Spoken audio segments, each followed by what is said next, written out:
Hello guys, good morning, जय जगन्नाथ। आपण मैंने केमती अच्छा आशा करुँच आपण मैंने बहुत भलरे थे। आज भिडटा चिकू पर होची कारण चिकूर ट्रेनिंग सेंटर जीवार टाइम आसीगला। तार आज इवनिंग रे 8टारे ट्रेन अच्छी। देन आज दिन सारा कौन हो कौन नहीं।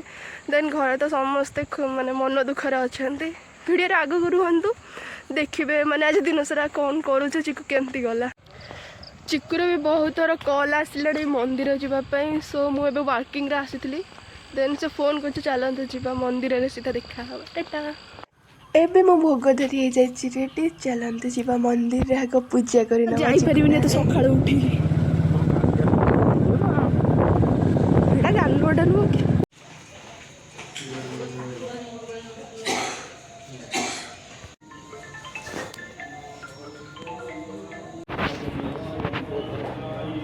घरे पुणी अचानक प्लान हो गला भोजी गोटे।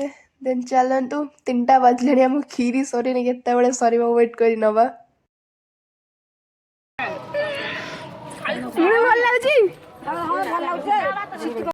रुबी खीरी बंद भांगीदेला। 15 दिन है जॉइनिंग लेटर आसवा ठारू ए पिलार बैग सजड़ा चली। आज पर्यंत भी लास्ट रे तार सरीनी। पुणी किसी दिन बाकी रही जाता जहाँकि से भी खोजी चली। हाँ चालू केते पर्यंत से खोजुची खीरी चिकू ये खाइबा चली। बाबू को ट्रेन खाइबा पसंद आसोनी सो से पनीर चलती चिल्ली पनीर। हाँ आज गोटे दिन मजा करू सी भाई के केते भल पाए चिकू जीवरी बोली। रुबी तू बनाऊ कौन एटा रसमलाई बना हो चिकू क्षीर होता बे 2टा गाड़ी पड़े कथा ना कौन। चिकू बेबे जीवाई रेडी होगा गाड़ी बस भाई श्री पहुँचले। सिकुआ बाबुन ने लगेज नहीं सब रखुंट मैंने कहती ना बहुत दुखर समय यहाँ घर लोग समस्त भी मन दुखरे थे। मैंने पिलाटार जॉब होनी जिते गला आज सी जाऊँ ना समस्त मन भी दुख करे। आम भी पचर चलू चिकू आगे जारी कारण तार मंदिर में मुंडिया मारे तो सी आगे चलते जा।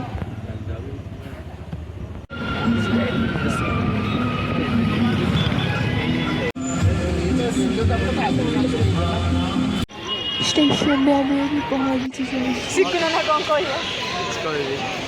केमती लगुच स्टेशन में बसिकी किसी गोटे बैठ दिंतु छुआटा को बांति लगुच।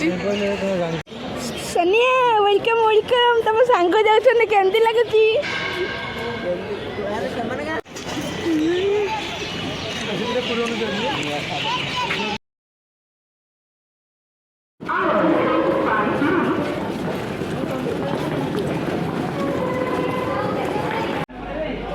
गांधीजी तो 3 मांकड़ थे आम ये 4 मांकड़ माने प्लाटफॉर्म टिकेट पाई वेट कर समस्ते।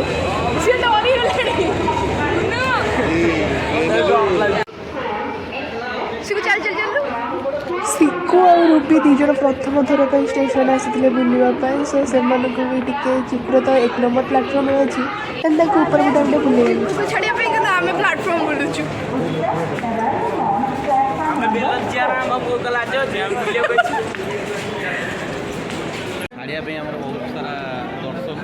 चिकुर ट्रेन 8टारे थी देन लेट रे 1 आवर से आसला। एबे चिकू ट्रेन आसी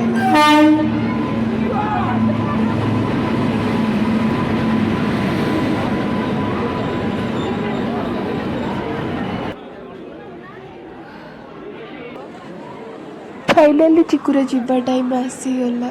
देन जी बाहर को जाइना घर छाड़ी सी जानी था मन में दुख ये माने 2 वर्ष है से बहुत कष्ट कर चली जॉब होनी बट जो ना तार घर छाड़ी टोटल किंतु जीवाई तो पड़ो।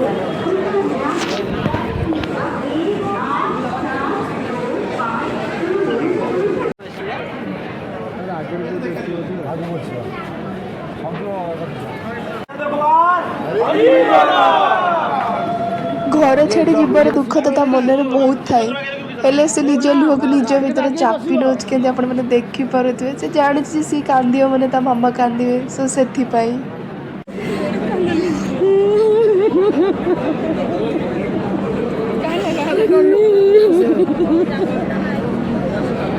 ସମସ୍ତଙ୍କ ମନ ଖରାପ ଅଛି, ସମସ୍ତେ କାନ୍ଦୁଛନ୍ତି କାରଣ ସେ ପଳେଇଲା। ସो ଏମିତି ଲାଇଫ୍ରେ ତ ଅପ୍ ଡାଉନ୍ ରହିବ। ଯିବା ଆସିବା କଲେ ଏତେ କଷ୍ଟ କାହାକୁ ଲାଗିବନି। ସୋନୁ ଆଉ ପାପୁନି ପରିକା ଫ୍ରେଣ୍ଡ ତ ଦୁଇଟା ରହିବା ଦରକାର ଲାଇଫ୍ରେ। ସୋନୁ ବହୁତ ହେଲ୍ପ କରିଛି ଚିକୁକୁ ଫିଜିକାଲଠୁ ରିଟିନ୍ ପର୍ଯ୍ୟନ୍ତ। ଆଶା କରୁଛି ଆପଣମାନଙ୍କୁ ଏ ଭିଡ଼ିଓଟି ପସନ୍ଦ ଆସିଥିବ। ମୋ ଚ୍ୟାନେଲକୁ ଲାଇକ୍, ସେୟାର ଆଣ୍ଡ ସବସ୍କ୍ରାଇବ୍ ନିଶ୍ଚୟ କରିଦେବେ।